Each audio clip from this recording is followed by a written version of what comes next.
Welcome to What the Hell Happened This Week. I'm Danielle. And I'm Dustin, y'all. What's up? All right, we've got some exciting things to dive into and, of course, lots to talk about. So, Dustin, why don't you share where you're at right now and what you're doing there?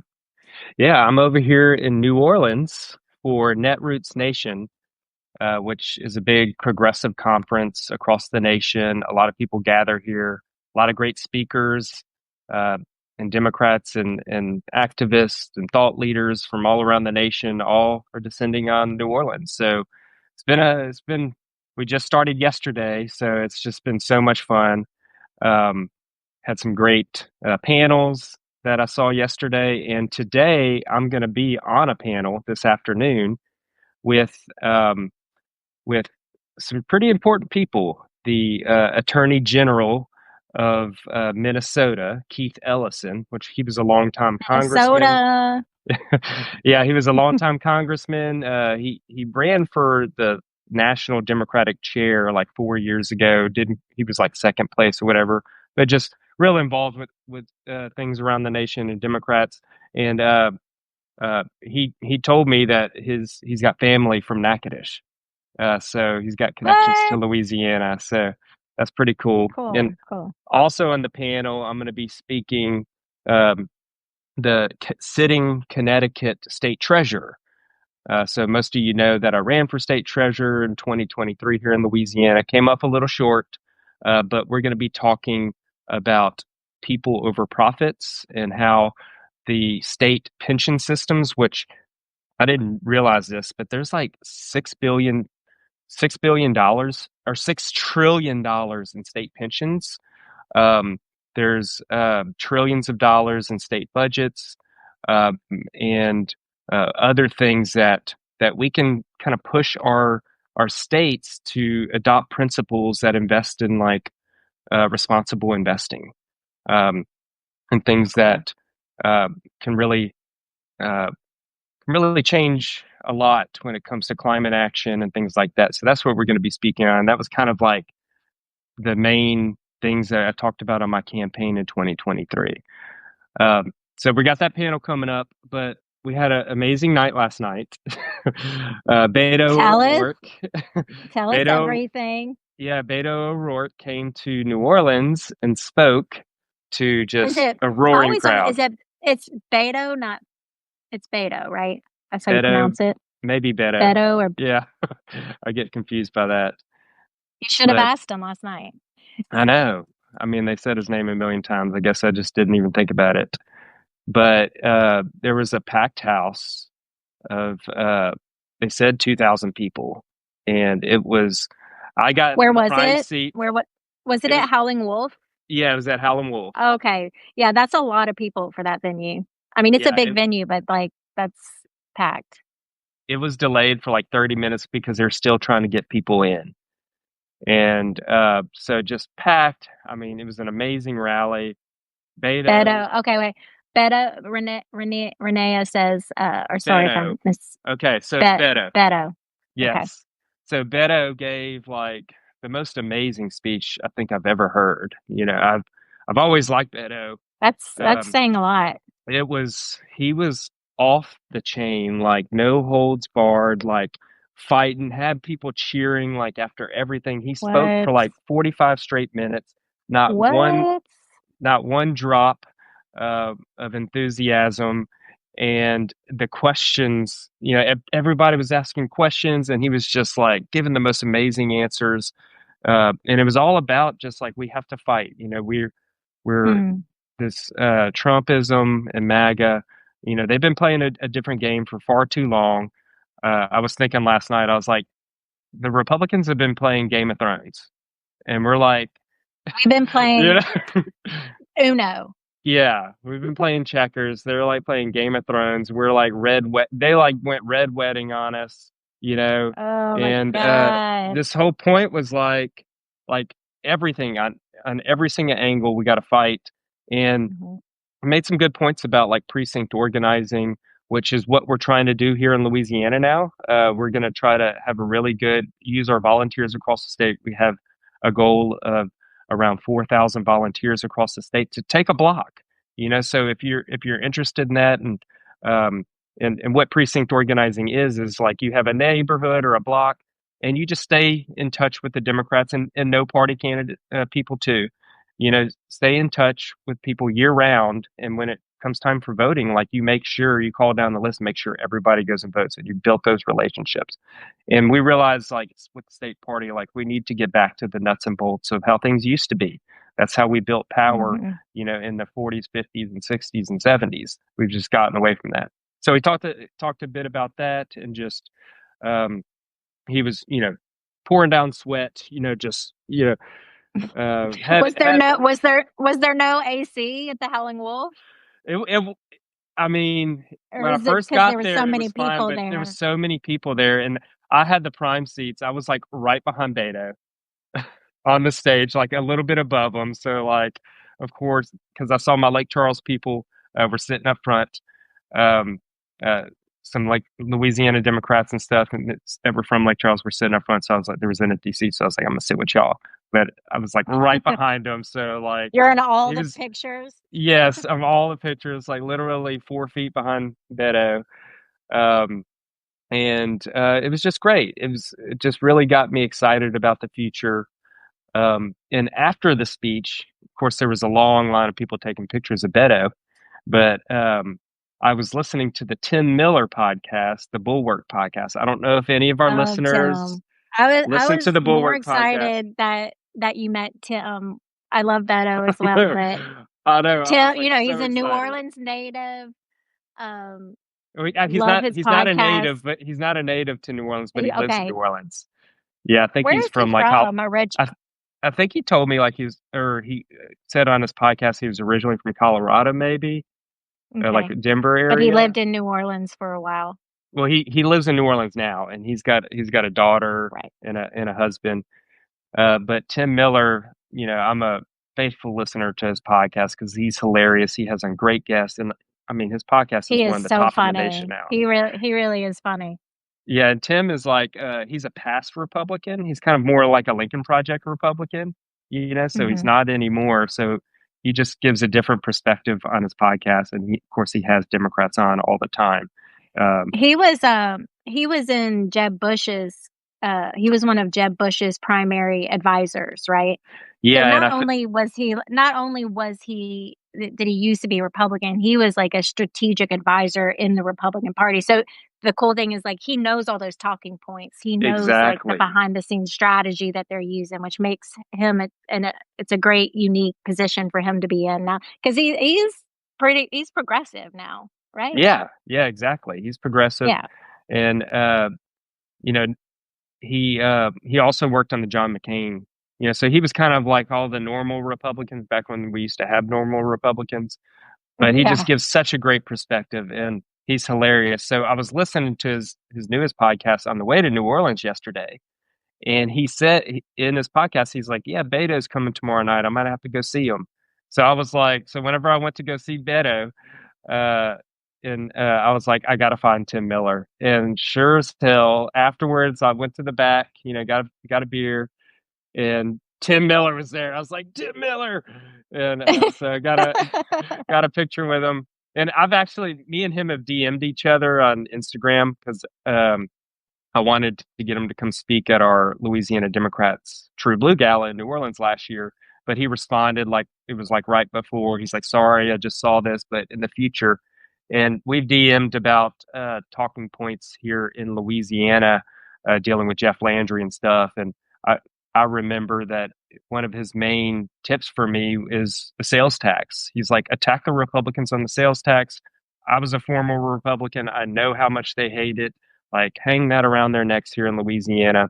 So whenever I saw him, he's like, I remember you. So he was like, he asked me about the sales tax, and so actually got to shoot shit for a long time. We had people, different Louisiana Democrats were there with us from the executive committee, and so we were all just kind of chatting with him. He was giving us like a little bit of tea from his podcast. Oh, Who's hard to interview. Uh, There's one of you gotta our give us something. You gotta give us Michelle something. Michelle Johnson, which is our DNC committee woman. she asked him about somebody, and he's like, that's weird that you asked because yes, he is really boring on on the podcast. He's like, I was just having to just like kill time, like making jokes and stuff, trying to get a funny joke at, trying to get him to laugh at something. So he was kind of giving us a little bit of that tea and, of course, taking pictures and stuff. So we had a great night. Just really feel excited about the future. And now have Netroots today. I'm going to give the panel and tomorrow too. So there's a lot of events going on too. Yeah, the networking part is really important. I think, like, to connect all of the different figureheads and pop culture figures that are on a national basis to more like state level, like you're a popular social media figure and political figure in Louisiana. So the more connections we can make from state level to national level, um, and I know like Gary Chambers talks about this a lot. Gary's a big Democrat. He ran for Congress a few years ago. He's a great orator and a leader in the state. And he always talks about, we need the national Democratic Party to help us strategize in these deep South red states, because you look at a state like Louisiana, and we do have majority of Democrats, at least registration wise. Yeah. And we're ranked number 2 or 3 in the nation for highest Black population. Yep. So, in the past, they focus, the Democratic Party has focused on places that may be a little more, or voting a little more purple, like Georgia or North Carolina. But if they spent and invested a little more time and strategy into states like Louisiana, Mississippi, maybe even, especially Texas, like, I think a major rocks can be moved. It's interesting that bridges can be made. Yeah, I'm glad you brought that up because another meeting I had yesterday, they had the National Democrats were in town, the DNC, um, specifically Jane, I forgot her last name. She's the head of the ASDC. Okay, so what that is it's the Association of State Democratic Parties. Okay, so it's like an umbrella of the DNC. So they sent their people down from national, and they're doing a SWOT analysis of Louisiana. So I got to sit with some of them uh, that had worked on presidential campaigns and stuff, and basically broke down like all of our roadblocks here, gave them like the entire history of what's going down. Sat with them for an hour, like what we need. They were asking questions, and some of the questions I was like, yeah, we didn't even know that here in Louisiana. Some of the tools that we have available. Um, so hopefully that meeting will help bring more resources down to us.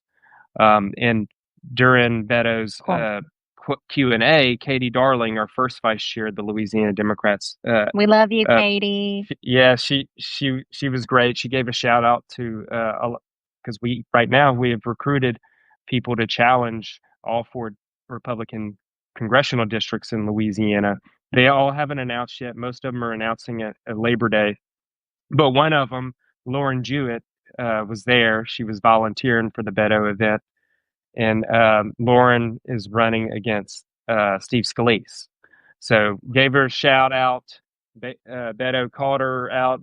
And Katie gave a shout out to the audience too. Like, hey, we're wanting to do precinct organizing, because whenever she said we have candidates, everybody in the crowd was like, who, how can we help? How can we help? So she got like a bunch of names, a bunch of people emailed her already from last night, and this new initiative of precinct organizing across the state, although messy, it may be messy this first year, but it's something we have to get off the ground, and we will. That's how momentum happens. And then I have to say one more thing about Katie. She ran against Scalise, right? Yeah, she ran against a few years ago, and her primary campaign ad was her giving birth on her ad. She recorded the birth of her 3rd child. Yes. That's pretty, that's as badass as it gets for campaigns. She got national attention from that, and got played like on CNN and stuff like that. So course, it's hard on these districts. A lot of people's these districts are very red, so these candidates know that they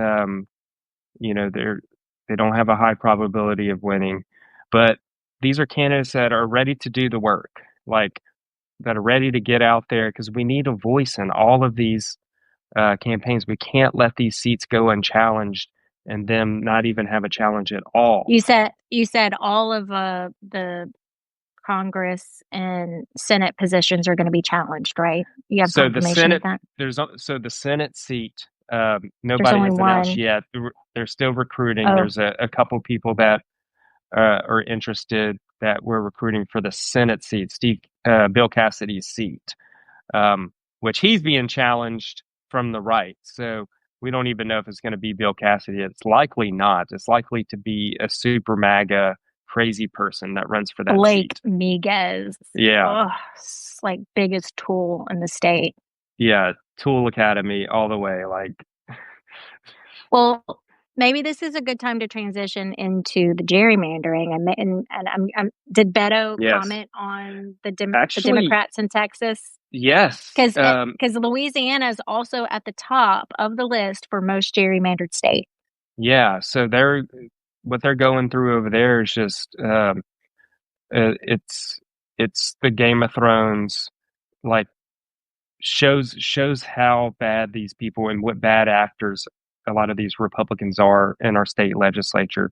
It's so Donald Trump blatant. Donald It's Trump like, said I need 5 seats. They're basically on a state that has consistently 45% voting Democrat.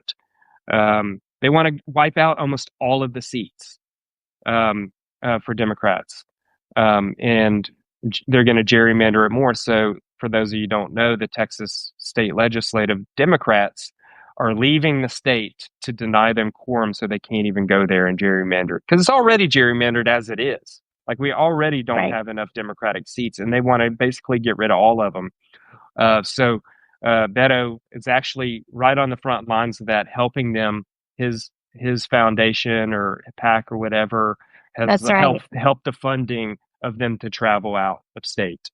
Um, Other states are protecting them as well. Illinois, Governor Pritzker over there is helping. Hmm. Um, and we have to fight like this. And I'm Hmm. of the opinion that I think all of the blue states should do the same because already all the other red states are doing it. And Democrats have always been like, we play nice. We always set a good example. We've been doing that for decades. And the Republicans have been taking advantage of it. They've far out the most gerrymandered states, like the top 10 most gerrymandered states, are Republican states. So they do it way worse. Democrats do it too Hmm. in some of their states, but not nowhere near um, the blatancy that these Republican states are doing. So now they're wanting to do it more. And Beto was talking about how all the blue states, California, need to do the same thing: wipe out all the Hmm. Republican seats. Because if we're ever going to fix gerrymandering, we're going to have to play this game. And that's what they're telling them. They're telling, all right, y'all don't like gerrymandering. Let's have a federal law banning gerrymandering, that we have independent commissions draw all these districts. That's how you do it. And So then they try to do that, and all of the Republicans voted against it. yeah, they don't. Yeah, they want to keep gerrymander. They want to keep It's taking already on. advantage of us being That's nice. already on record. Yeah, yeah, exactly. So they're crying about it, and of course, um, the Texas Republicans and Governor Abbott and their criminal attorney general that they have over there is Right. threatening to arrest people, kick It's people like, out of their seats. They're doing everything.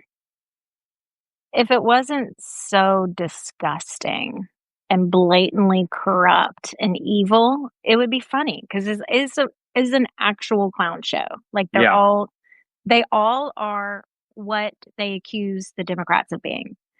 exactly. Also, and Yeah, and now, before you move on to another topic, some of the Texas Democrats were saying, look, Mike Johnson shut down Congress to protect Trump from Epstein. You know what I mean? And they're trying to act like Democrats are bad actors when they do this stuff all the time. well, that's Makes me so always mad. been their MO, is like, no matter what move the Democrats made, the Republicans would play that kind of otherism of like, well, Mm-hmm. they always try and turn the tables. It's never even a defense of themselves. It's always they just point the finger right back. And that's part of, Exactly. we talked about this last week, where that's part of Trump's whole philosophy. It's attack, attack, attack. Mm-hmm. It's never to receive a criticism and try and think about it, and not even to come up with uh, an excuse. It's to just directly fire back. Well, you did this and you did that. That's been working for them. So, Yep. It's been and working it's for not them. working for us. It's not Yes. working We for us. haven't So we gotten might as any well. by trying to set a good example for democracy and being fair to people. We've got nothing but hurt. Like we have, Yeah. uh, we constantly paid a political price for it, while they act like Machiavelli and pay no political price for it. So it's time that we change that, because everything is on the line here at the midterms. Hmm. Like if they steal these seats, which they shouldn't even have control of Congress as it is anyway because of the gerrymandering. Again, we gave it up. We've enabled Trumpism by being too nice. And this is like one of the last things that we can do. I mean, if So if it's we like let Congress fall again, it's over for a lot of America. their entire their entire political belief system is lie, deflect, attack, um, and culture wars. Yep. That's it. Divide and conquer us with culture wars. And the reason they have to divide and conquer with culture wars is because they've never had the majority power to begin with. And their They've and their always policies they've are always very had to cheat. unpopular. Unpopular. Well, that's why Everything is unpopular. because it's so unpopular, they've had to resort to these horrible tactics that bring us all down the drain with them. And Yeah. so, Yeah, yeah, their it's choice like, was, when democracy doesn't agree with them, it's not to abandon their policies, it's to abandon democracy. They've made that choice. exactly. That's exactly right. Well, and this is an adjacent topic, but now Trump is declaring, saying there needs to be a new census 5 years after the last one, and that it shouldn't include undocumented immigrants. And that's simply not what the census is, or that's not its purpose. So, again, it's another major breaking of the rule. Yep. It's not fair. And it sounds like a little kid to say that it's not fair, but it's not fair. And he doesn't play by the rules. And it's just another way for them to Yeah, to skirt the break the system and Constitution. get what Yeah, they I want. mean it's Yeah. it's it's against the Constitution. They don't care about the Constitution. That's in their way. They're going to break it. I think somebody laid out that he's already violating like 5 amendments to the Constitution as it is. They want to do away with it, and they will if they can. Hmm. And at this point, his, the media that supports him, of course, the politicians, they're all actually even saying that out loud. They're now Hmm. using language that's saying, "Hey, it's his. If he wants to break the Constitution, if he wants to do this, if he wants to do that, that's his prerogative." So they're not even glossing over it, they're not defending it, they're full out supporting him to do that, and Yeah, the voters who are MAGA will support that too. I mean, we're seeing how crazy some of these voters are. There was just a statistic that came out the other day about if Trump was involved in the sex exploits of minors, okay, and was found in the Epstein files, 46% of Republicans will still back him if we have proof that he is a child molester. 46% of Republicans said they would still back him. That's where we are right now. And they're Diabolical, literally, diabolical. they, I don't know if it happened yet, but they're having a strategy sesh with the attorney general, Which they're the trying head to of the deny. FBI. They're like, Like, we're not talking about it. We don't yeah, need they to talk announced it. Like, about it. people don't understand. Like, people have commented to me before, like, why didn't Biden get with the FBI to do? Like, we've had separation of power between the FBI and the Department of Justice from the presidency. It was always very important that we kept those separate. so they can do their job and even investigate the president if they have to. Now there's no pretense at all, and they're making it one arm of the executive branch. And I will remind people, when Hillary Clinton was being investigated years ago, Fox News made a giant splash whenever Bill Clinton was on the tarmac and talked to Loretta Lynch, which was the attorney general at the time under Obama. Like, Clinton had a 5-minute conversation on the tarmac one time, I and it was remember that. wall-to-wall coverage on Fox News of violating the separation of powers there. And now they're just blatantly doing it. And the sad thing is most people think that it was always that way. Like, people now, because Trump does it so Right. blatantly, people think, well, I thought the executive branch controls the FBI and the Department of Justice, which has not been true. So it's infuriating that they do these things and normalize it to where people. Yeah, it's the fast and furious breaking of everything in the China cabinet that people so fast, so furious that people have just forgotten what normal is. And he's trying to make this kind of behavior normal. And also, I was going to add to that, why didn't Biden release it? Didn't it just recently, like, the entire investigation was still under investigation during his tenure, right? Yes. Yeah, I mean, there's reasons probably, and plus he was going to, that's another thing. I wish Merrick Garland would have, if Merrick Garland, we put Merrick Garland in there. We play by the Republican rules, and we try to put somebody in there completely nonpartisan to satisfy the Republicans.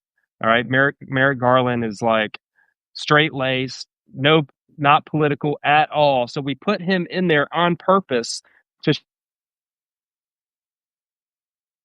And then Merrick Garland, of course, not being a political person, is, especially during the investigation still ongoing, is not going to release it. And now they come back and say, well, if y'all didn't release it, then if Biden didn't step in or Merrick Garland didn't release it, well, then there must not be anything there. See, again, they're using us being good faith, pointing the finger, and using it against us, and us paying the political price for it. It's enough to make you want to pull your hair out. Yeah. Other things that made me mad this week.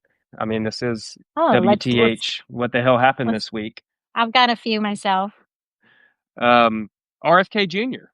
banning cancer vaccines. Like, literally, the technology in these mRNA vaccines has progressed so much where they're like on to like curing cancer. Like, we're getting close to that using this technology. They have technology that shows that it can. I didn't look all the way into it, but the technology like stops cancer and actually eats away cancer with these vaccines. So of course they have to ban it. I have to imagine like what people in other countries are thinking and saying, like, the absurdity, not just the absurdity, it's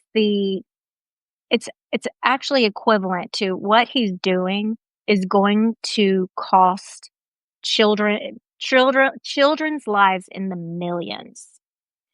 These vaccines, I was reading that New Yorker article. We send these vaccines to like 75 million kids across the world. If those kids don't get those vaccines, that will statistically amount to 1 million deaths in children across the world.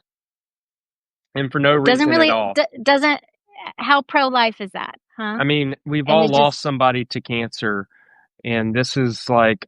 It's just sickening. It's one of the things that have affected families in America and around the world. That is the most heartbreaking thing. We've all lost loved ones and to diseases like this. And the fact that we're stopping progress and eliminating it at the time when we finally can see a bright spot on the horizon, it's just infuriating to me. And it does not have to be this way. Somebody posted something that said, the Kennedy curse sure has taken a long time. Bobby. I said, you know what? It's friggin' right. It's about time. It's about time. We're overdue. Did you see a Colbert address, Bobby? No. Multiple middle fingers and FUs. There was two. Wow. There was followed by the best insults you've ever heard towards him. It is literally like, fuck you, middle finger, you. And he talked about how he like eats animal carcasses and stuff. And he was no hold barred And announcing that news. and the people that let this happen, Bill Cassidy was the deciding vote That's right. on for Louisiana, running for re-election right now in Louisiana. The Republicans hate him because he crossed Trump. That's the biggest no-no in the world, to cross the king. Um, Yep.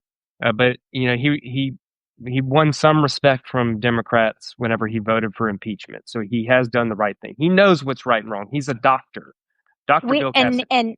and we know he knows now. Like you can't just pretend like you're fully MAGA now. Like what he's doing is wrong, which makes it more sinister and more evil. Right. Yeah, I mean that's the best way to put it. I mean it's just pure evil. It's sinister, and the fact that Bill Cassidy believed him whenever he just straight up lied. RFK was like, "Oh, of course I believe in vaccines. I'm not going to interfere with vaccines." He said all of that in front of Congress and perjured himself. I knew that he was full of shit, but the fact that you know Bill Cassidy was thinking about it, and he was, and then he went and And he talked to had the to release president. this and he had to release this statement like, I trust in it. It's like, fuck you. So then he had a meeting with Trump, and then all of a POS. sudden he comes out again. They all have meetings with Trump, and of course it comes down to power. Trump is saying that he'll either lay off or back him in the Senate run, which Trump will double cross him in a second anyway. You can't believe this Heartbeat. guy. Heartbeat.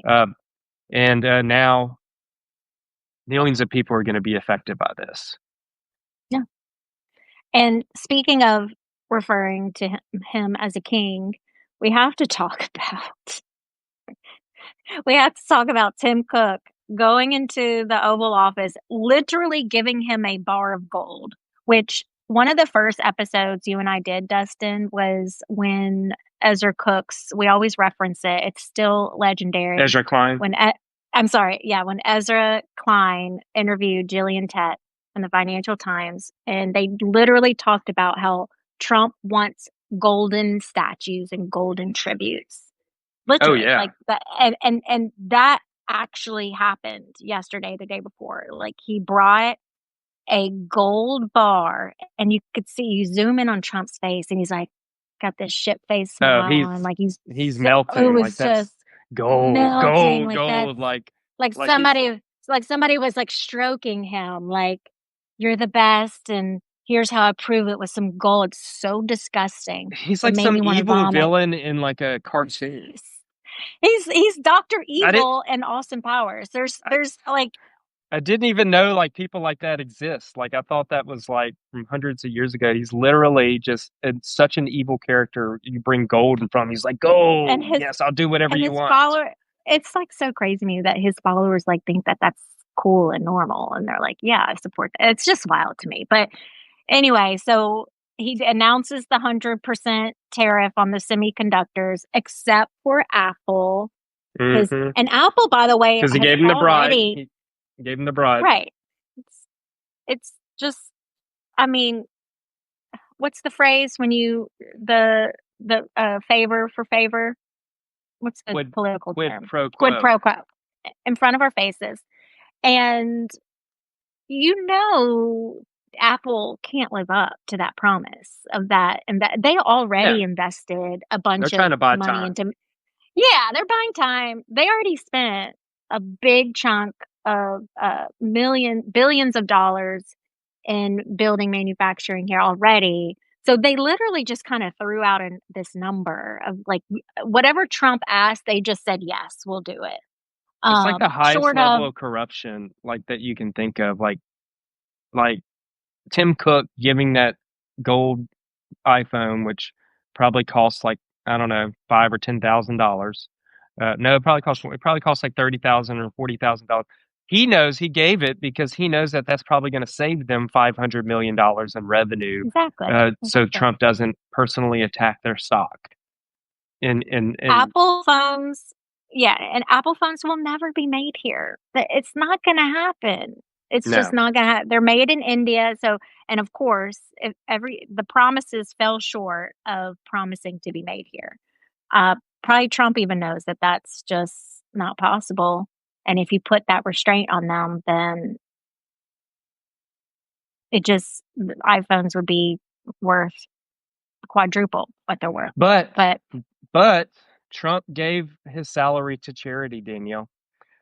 His oh, $33,000 check he gave to charity. So we valid, all should praise him.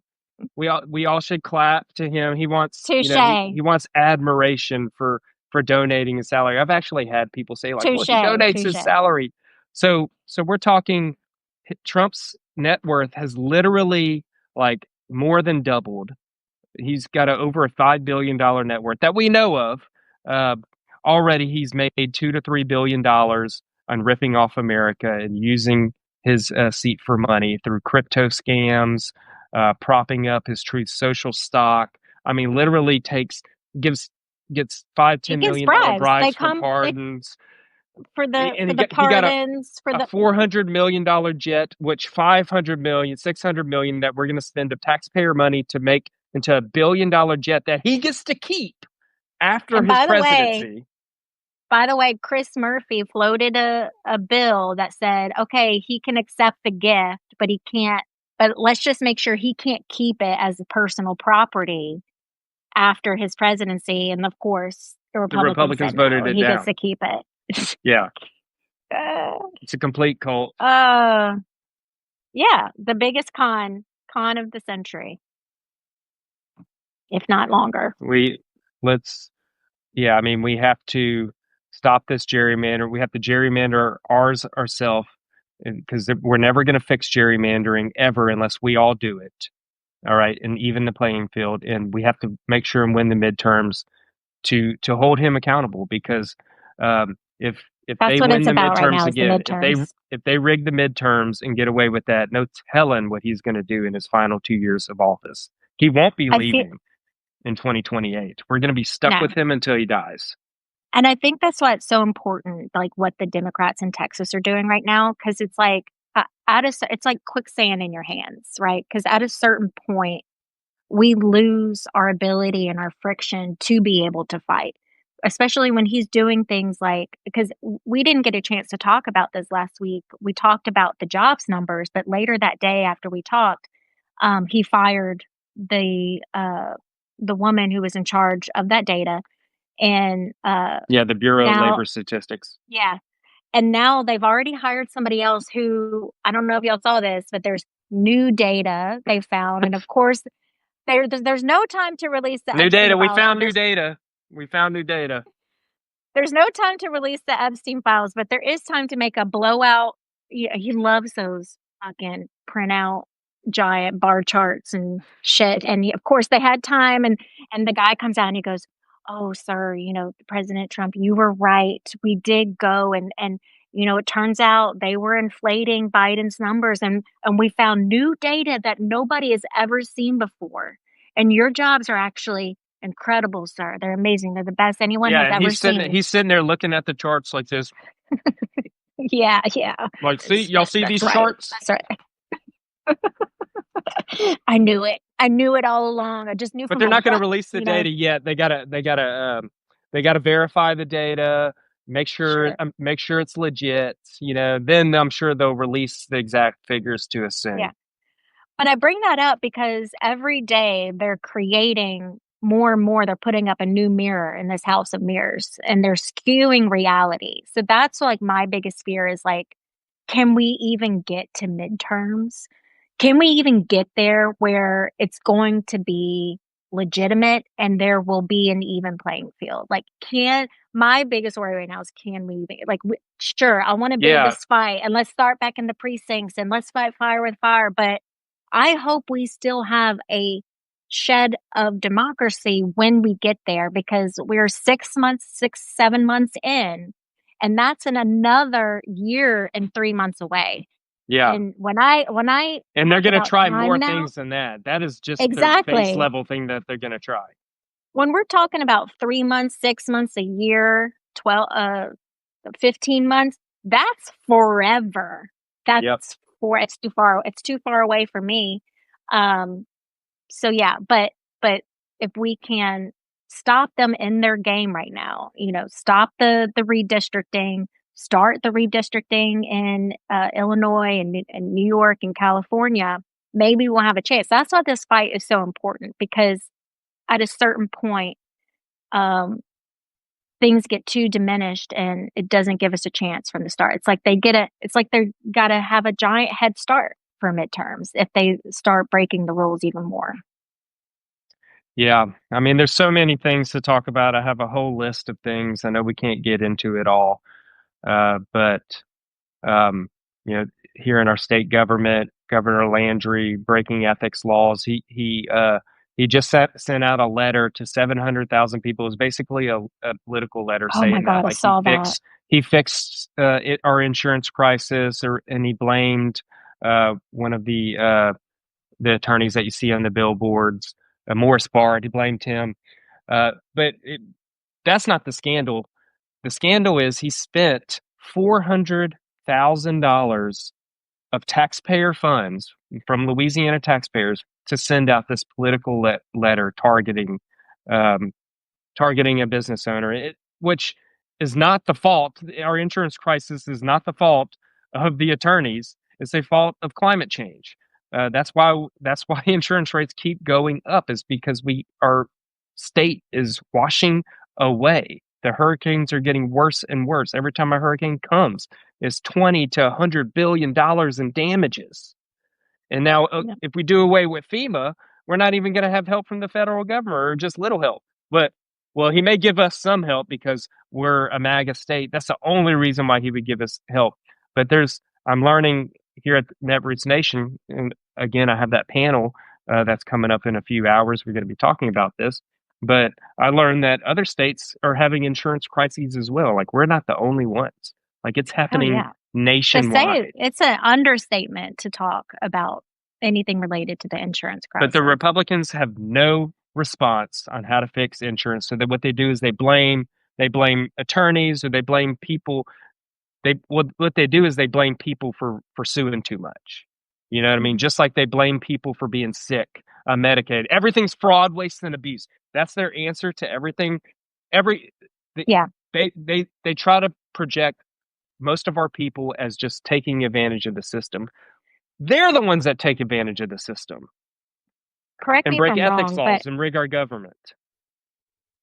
a lot of what they do is like tort reform and adjacent, which is basically this idea that if we can alleviate these pains and these costs to the people blaming the insurance agencies for not paying them out, if we can prevent a lot of frivolous lawsuits, that the insurance companies will have more money to pay us what we're due in times of crisis, right? That's essentially Right. the They're idea. take And their response is to take away our rights to sue and be made whole. and I gotta give a shout out to Morris Bart, because he's the GOAT. He tweeted after that letter, he held up the letter and said, "Thank goodness Jeff Landry is fixing this issue.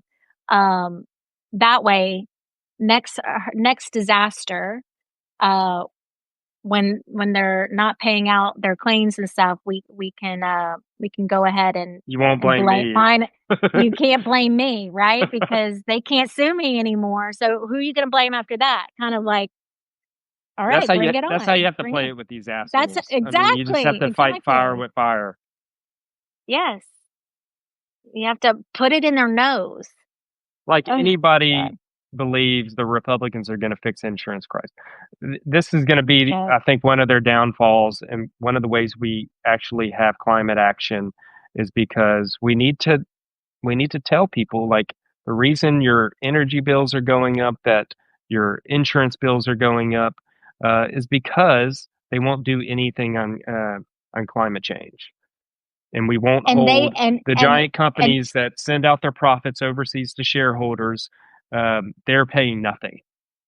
And the Republicans think you're the one to blame for suing your insurance agency when they don't pay you out. When Exactly. clearly you've been paying them for all these years.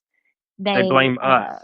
They They cheat love blaming you, us. and then the Republicans blame you. That you're the part of the insurance crisis. Yep. Which is that's exactly what they do. I mean, we have friends, Dustin. We have a neighbor who's still battling her agency from the 2020 Hurricane Laura. She still has not gotten. She has to put towels under her window every time it rains. It's going to get worse and worse. It's going to get worse and worse until we get these people out of power. Well, I'm excited for your panel tonight. Is anyone going to be taking any clips from it? I think so. I think. Okay. I think. Is it going to be streamed anywhere? I think it may be, but you may have to have Netroots tickets to see the streaming. But we're gonna try to record some. I think I have a friend or two that's gonna record it, so I'll post it. And check out my latest Substack. I don't think it got released yet. I'm writing about tariffs and its effects on Louisiana and how tariffs are sales taxes. Basically, we have the highest sales tax in the nation here in Louisiana, and they're adding even more to it. Republicans want everything to be a sales tax. They want no taxes for wealth, for income, or anything. They want sales taxes because sales taxes affect the poor and the middle class the most. And that's exactly, they're showing their true colors again. Why wouldn't they want to take more? They want to put more and more of a burden on the poor and middle class while the rich make off scot-free. So I call that out in our latest Substack. I'm sending that letter to every paper in Louisiana, all the letters of the editors. I'm doing this every week to try to reach people. So please check out our Substack. Sign up if you haven't. I think it's great that you do that. And before we sign off, I'll just say that if you're someone listening and you feel passionate about any particular issue, write a letter to the editor of your paper. I mean, Dustin, you got published in the LSU student paper, right? Yep, Send it to all of your local papers, and your voice might just make a difference in your community, especially if it's a small community or a rural community. You know, you might be the one that says, somebody that may be teetering and questioning Trump, and they read your article. It could help sway things when it comes from like your community members. Beto made a good point last night. He said he was going over some statistics of like Trump voters, and the Trump voters, I forgot exactly what it was, but there was a significant, what pushed Trump over the edge is low information voters that just didn't know what we stood for. And in this media environment where legacy media like CNN and stuff like that, people are watching it less and less. People are getting their information from just friends. Some still have papers, that we have to try to reach people wherever they are, social media, wherever, because the people that do hear our information, it converts them to vote Democrat. It's and these especially the smaller, more local papers need content. They're desperate for content. Yep. And you're right. You could write a letter and you could repurpose it on your social media for even more range and reach. Yeah. So, okay. Well, that was a lot. We were certainly had a lot to gab about. Yeah. Yeah. Lots to yap about every week. So thank y'all for joining us. We'll, of course, send out the show notes, send to a friend. One last plug for our upcoming webinar, Welcome to the New Economic World Order. I'll link to that too. That's probably going to come out in September. Stay tuned, and we'll see you next week. And have a great time in New Orleans, Dustin. I will. Bye, everybody. All right, y'all take care. Bye.